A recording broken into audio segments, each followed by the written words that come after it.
Hi and welcome to this edition of Out the Box. My name is Paul Sillers of Firewall.news, and today we're going to be looking at the new WatchGuard T55. This is a refresh of the WatchGuard T50, a bit of a performance increase in the actual model. As you know, this is not meant to be a technical overview. This is meant to be what you get in the box. Plenty of stock images out on the internet, but this gives you an idea of what it actually looks like. This is a great unit for around about 30 users or so in the office. Its published figures are around about 1 gigasecond of routing and 500 megasecond of UTM, which is content filtering, intrusion prevention, and application control.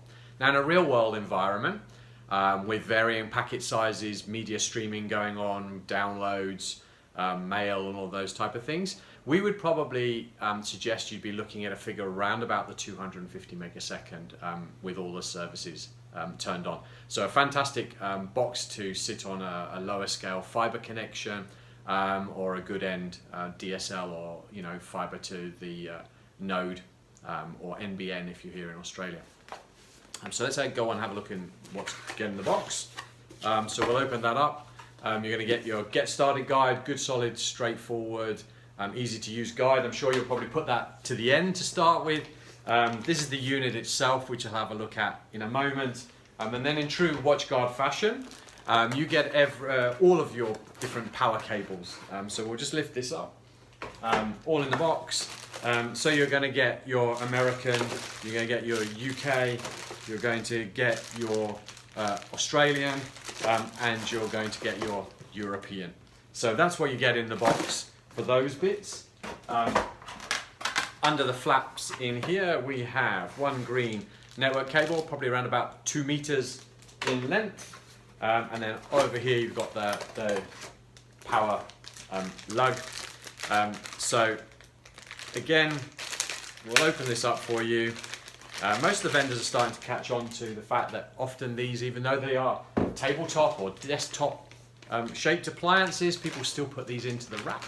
And when you sit these on a shelf, which is nice and easy, and you plug them in, often as you bring them forward, the power becomes disconnected. So you'll see on many of these new ones, and now I don't know whether you can actually see it there, there's a little clip.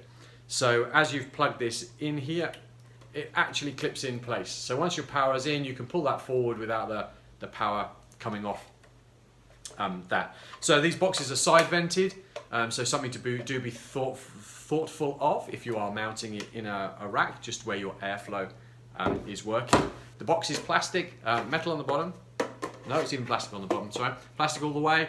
People ask me why. The whole desktop series, or tabletop series like WatchGuard like to call these, the wireless versions have the antenna built in to them, so obviously a metal box wouldn't make your wireless work. So there we go on the outside, so you can see it's a Firebox T55. We've got the fail over if you're running this in a pair of devices, and then you've got the networking speed of the ports, so 100 or so 10, 100 or 1000, so you can see that. The mode and status, whether it needs attention and power running on that side. On the back here we have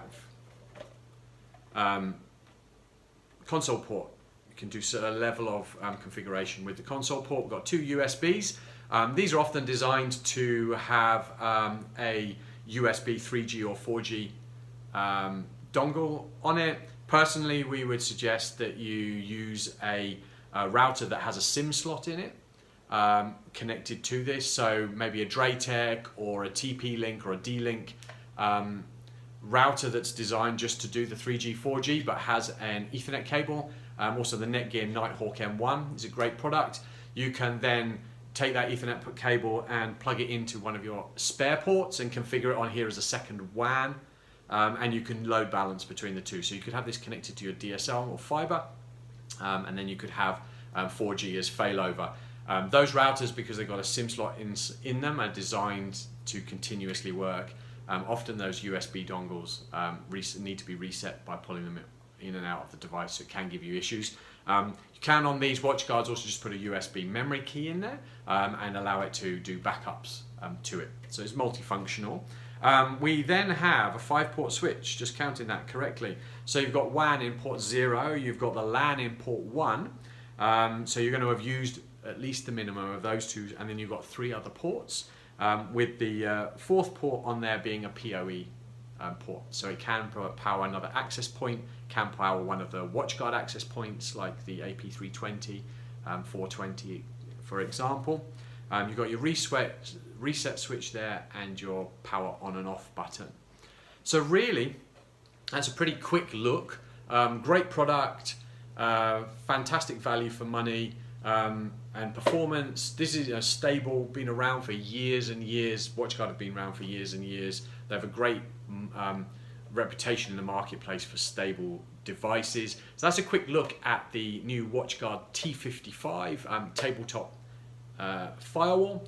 My name is Paul Sillers for Firewalls for Now.